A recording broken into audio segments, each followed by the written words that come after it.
Hello everyone, आज की इस वीडियो में मैं आपको सिखाऊंगा ऑल के सभी प्रयोग और हैविंग के सभी प्रयोग। एक एक करके इन दोनों शब्दों का प्रयोग सीखेंगे। यूज ऑफ ऑल, ऑल का मतलब है सभी। अब इसका प्रयोग कैसे करते हैं? जैसे ऑल के साथ हम द प्रयोग करते हैं और इसके बाद जो नाउन आता है वो नाउन प्लुरल होगा। जैसे सभी लड़के यहाँ नहीं आ रहे हैं, तो सभी लड़के, यहाँ पर जो ये लड़के लिखा हुआ है ये हमारा प्लुरल में आएगा। जैसे all the boys are not coming here, मतलब सभी लड़के यहाँ नहीं आ रहे हैं। सभी बच्चे नटखट होते हैं, तो सेंटेंस है all the children are naughty. All के साथ द प्रयोग हुआ, इसके बाद जो भी नाउन है ये नाउन आपका प्लुरल में आएगा। सभी लोग अभी खाना खा रहे हैं। All the people are eating the food now. All the people are eating food now, मतलब सभी लोग अभी खाना खा रहे हैं। सभी मोबाइल महंगा नहीं है, तो सेंटेंस है all the mobiles are not costly. तो ऐसे ही प्रयोग कर सकते हैं ऑल का। ऑल का मतलब है सारा, सारी, सारे, तीनों तरीके से आप बोल सकते हैं, कोई दिक्कत नहीं है। ऑल के साथ भी आप द प्रयोग करेंगे और नाउन प्लुरल आएगा। जैसे मैंने सारी फिल्म देखा है, तो सेंटेंस बनाएंगे I have watched all the movies. उसने सारी किताबें पढ़ा है। He has read all the books. उसने सारी किताबें पढ़ा है। तुमने सारी फाइलें जमा कर दिया। You submitted all the files. You submitted all the files. तुमने सारी फाइलें जमा कर दिया। राहुल ने सारा लेटर लिख दिया, तो सेंटेंस बनाएंगे Rahul wrote all the letters. All the के बाद जो भी नाउन आएगा वो नाउन हमारा काउंटेबल नाउन होगा। काउंटेबल नाउन मीन्स जिससे हम गिनती कर सकते हैं। जैसे पेन आ सकता है, बुक आ सकता है, लैपटॉप आ सकता है, मोबाइल आ सकता है, कुर्सी आ सकता है, टेबल आ सकता है। इससे कई सारे चीजें जो आ सकता है, मतलब वो काउंटेबल हो। और काउंटेबल नाउन को ही प्लुरल बनाया जाता है। जैसे आप शुगर को कभी प्लुरल नहीं बना सकते, आप मिल्क को कभी प्लुरल नहीं बना सकते, आप वाटर को कभी प्लुरल नहीं बना सकते, आप ऑयल को कभी प्लुरल नहीं बना सकते। क्यों? क्योंकि ये सभी अनकाउंटेबल नाउन है, इसे प्लुरल नहीं बनाया जा सकता। तो आप समझ रहे हैं कि काउंटेबल नाउन को ही प्लुरल बना सकते हैं और काउंटेबल नाउन ही आएगा। ऑल का मतलब है सभी। अब इसका प्रयोग कैसे करते हैं? जैसे आप प्रयोग करते हैं ऑल ऑफ द और इसके बाद नाउन प्लुरल।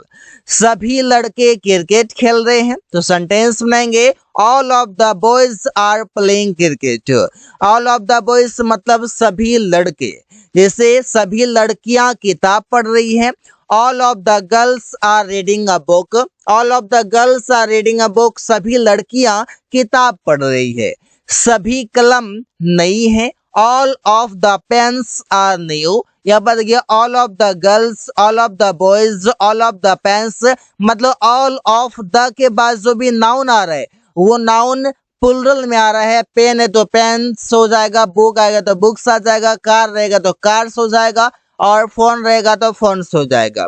ऐसे आप समझ सकते हैं। सभी छात्र स्कूल जाएंगे। All of the students will go to school. यहाँ पर स्टूडेंट्स भी हमारा प्लुरल बन चुका है। सो गाइस, ऐसे ही कई सारे सेंटेंसेस बनाकर प्रैक्टिस कर सकते हैं। ऑल का मतलब है सभी। अब इससे प्रयोग कैसे करते हैं? यहाँ पर देखिए ऑल के साथ पीए का मतलब क्या होगा वो भी देख लेते हैं। यहाँ पर देखिए all his friends live here, मतलब उसके सभी दोस्त यहाँ रहते हैं। यहाँ पर प्लुरल आएगा। ये पीए क्या होगा आगे आप ये भी समझ लेंगे। जैसे उसकी सभी बहनें अभी सो रही है। All her sisters are sleeping now. यहाँ पर देखिए पी का मतलब हो गया पजेसिव, ए का मतलब हो गया एडजेक्टिव, मतलब पजेसिव एडजेक्टिव आएगा, ये आप समझ लीजिए। यहाँ पर हर, हो, ही, जो, ये सभी पजेसिव एडजेक्टिव कहलाता है। इसके बाद जो भी नाउन आएगा वो नाउन प्लुरल में हो। ऐसे देखिए सिस्टर्स, देखिए यहाँ पर फ्रेंड्स। मेरा सभी किताबें नई हैं। माई ऑल बुक्स या all my books are new, ऐसे हम बोलते हैं कि all my books are new, मेरा सभी किताबें नई हैं। उसका सभी पुत्र नटखट हैं। All his sons are naughty, यहाँ पर देखिए सबसे पहले ऑल, इसके बाद पजेसिव एडजेक्टिव जो कि ये सभी होते हैं, माई हो, हर हो, इस हो। इसके बाद नाउन जो आएगा वो प्लुरल होगा, इसके बाद वो भी प्लुरल होगा। इसके बाद जैसा भी सेंटेंस का मीनिंग होगा, जिस भी कैटेगरी के होंगे उसके अनुसार बना देंगे। उसके सभी भाई अंग्रेजी बोलना जानते हैं। All their brothers know how to speak English. तो सेंटेंसेस बनाना काफी आसान है, समझना है तो concept and meaning. Whole, whole का भी मतलब है पूरा, पूरी, सारा, सारी। जिससे हम बोलते हैं उसने पूरी रात पढ़ाई किया। He studied the whole night, यहाँ पर द होल के साथ नाउन सिंगुलर आएगा। उसने 10वीं क्लास में सारी किताब खरीदी है। She has bought the whole book in 10th class. यहाँ पर गलती ये नहीं करना है कि सभी किताब है तो द होल बुक्स कर देंगे, नहीं, द होल बुक ही मीनिंग आपका सारी किताब का देगा। पूरा परिवार का एक्सीडेंट हो गया, मतलब फैमिली में जितने मेंबर थे सबका एक्सीडेंट हो गया, बिकॉज वो सभी एक ही कार में थे। The whole family got accident, यहाँ पर ऐसे ही सेंटेंसेस बना सकते हैं। होल वर्सेस ऑल, इसका मतलब है पूरा, सारा, सभी, इस प्रकार से हम बोलते हैं। जैसे हम प्रयोग करेंगे कि यहाँ पर द होल के बाद सिंगुलर नाउन आएगा और ऑल द के बाद प्लुरल नाउन आएगा। अंतर इसमें ये देखना है। जैसे मैं पूरी रात नहीं सोया, तो सेंटेंस बनाएंगे I didn't sleep the whole night. इस बार से I didn't sleep all night. यहाँ पर देखिए नाइट को हम प्लुरल नहीं करते हैं। अब नाइट को प्लुरल नहीं करते तो यहाँ पर नाइट को हम नाइट ही लिख देंगे। यहाँ पर इसके अलावा हम कुछ नहीं सकते हैं। सारी किताबें नई हैं, तो the whole book is new. अब देखिए प्लुरल से किससे बनाएंगे, all the books are new. All the books और द होल बुक, ये डिफरेंस है, यहाँ पर आप समझ सकते हैं। सभी दूध ताजा है। The whole milk is fresh. All the milk is fresh. अब यहाँ पर देखिए मिल्क मेरा शब्द जो है ये अनकाउंटेबल नाउन है और इसे हम कभी प्लुरल नहीं बना सकते, कभी हम मिल्क नहीं कर सकते। तो ये हमारा ऑल के साथ आए या होल के साथ आए, सभी के साथ मिल्क ही रहेगा। सो गाइज आप समझते हैं हैविंग का प्रयोग। हैविंग का मतलब है होना, जिससे हम प्रयोग करते हैं subject is am are plus having plus object. जैसे उसका उंगली में दर्द हो रहा है, तो सेंटेंस बनाएंगे ही is having a pain in his finger. मुझे बुखार है, तो सेंटेंस बनाएंगे आई एम हैविंग अ फीवर, मुझे बुखार है। मुझे सिर दर्द हो रहा है, आई एम हैविंग अ हेडेक, मुझे सिर दर्द हो रहा है। यहाँ पर इससे बना सकते हैं। हैविंग का अनदर यूज है जिसका मतलब है कोई काम किए हुए, जैसे अपने दोस्तों से मिले हुए 2 साल हो गए, कई साल हो गए, 2 महीने हो गए, 4 साल हो गए, ऐसे हम बोल सकते हैं। तो इट हैज बीन 2 years, 2 साल हो गए। हैविंग मेट माय फ्रेंड्स, अपने दोस्तों से मिले हुए। बर्गर खाए हुए 1 महीने हो गए हैं, तो इट हैज बीन 1 month, 1 महीने हो गए हैं। हैविंग हैड बर्गर, बर्गर खाए हुए। ताजमहल घूमे हुए बहुत दिन हो गए हैं, तो it has been a long, बहुत दिन हो गए हैं। Having visited the Taj Mahal, Taj Mahal घूमे हुए। हैविंग का मतलब है पाकर, पाकर के लिए प्रयोग करते हैं। जैसे मैं यहाँ मोबाइल पाकर बहुत खुश हूँ, तो सेंटेंस बनाएंगे I am very happy, I am so happy having this mobile, ऐसे बोलेंगे।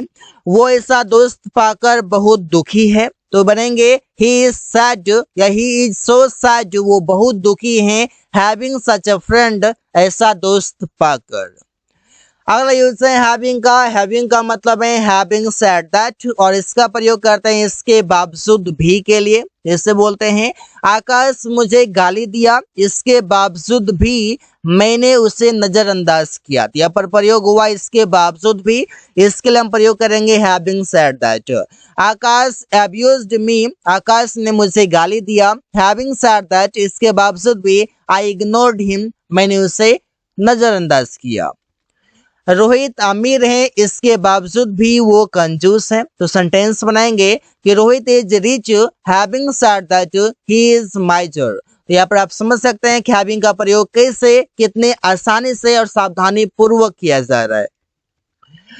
यूज ऑफ हैविंग, हैविंग का मतलब है कोई काम करना पड़ रहा है, जिससे हम प्रयोग करते हैं subject is am are plus having to plus V1 plus object है। मुझे यह काम करना पड़ रहा है।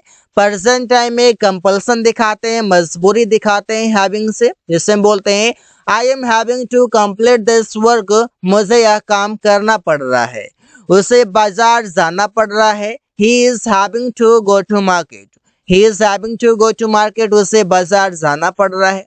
उन लोगों को 12 घंटे काम करना पड़ रहा है। They are having to work for 12 hours. यहाँ पर ऐसे ही सेंटेंसेस बनाकर प्रैक्टिस कर सकते हैं, बेझिझक कर सकते हैं। There is no reason to speak because you can speak confidently because this is the amazing trick. Okay, so you need to follow it. Having means है कोई काम करना पड़ रहा था, जिससे बोलते हैं प्रिया को अकेले घर में रहना पड़ रहा था। पास्ट टाइम में कोई काम मजबूरीवश करना पड़ रहा था, उसे दिखाते हैं वॉज से वर्क के साथ। Priya was having to live at house alone, Priya को अकेले घर में रहना पड़ रहा था। मुझे घर घर घूमना पड़ रहा था। I was having to visit door to door, door to door का मतलब है घर घर। रोहित को अंग्रेजी सीखना पड़ रहा था। Rohit was having to learn English, Rohit को अंग्रेजी सीखना पड़ रहा था। तुम लोगों को क्रिकेट खेलना पड़ रहा था। You were having to play cricket, तुम लोगों को क्रिकेट खेलना पड़ रहा था। तो ऐसे ही सेंटेंसेस कई सारे बना सकते हैं, then you can practise as well. So guys, thanks for watching, that's all for today.